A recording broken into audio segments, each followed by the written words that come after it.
পিঁপড়ের বুদ্ধি, গোপালচন্দ্র ভট্টাচার্য।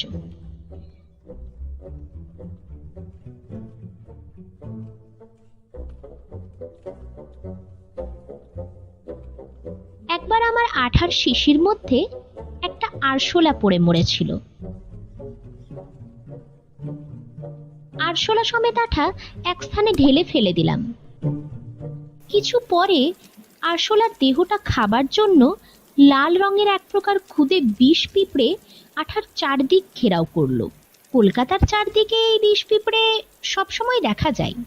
দু চারটে পিঁপড়ে আরশোলার কাছে যাবার চেষ্টা করলো, কিন্তু তরল আঠার মধ্যে বন্দি হয়ে হাবুডুবু খেতে লাগলো।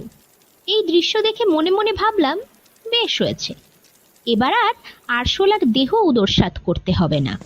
আমি পাশ কাটিয়ে কাজে চলে গেলাম।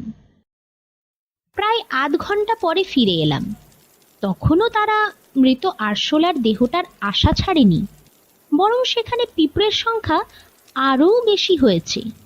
একটা অদ্ভুত ব্যাপার দেখে আমি অবাক হয়ে গেলাম। পিঁপড়েগুলির মুখে কণা কণা কাঁকড়, কাঁকড় মুখে করে আঠার উপর তারা জড়ো করেছে। সময়ের দিকে তাদের ভ্রুক্ষেপ নেই। প্রায় 2 ঘন্টা ধরে তারা কাঁকড় বয়ে নিয়ে এলো।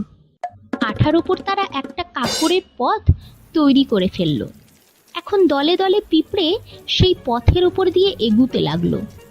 এভাবে আরও 1 ঘন্টা কেটে গেল।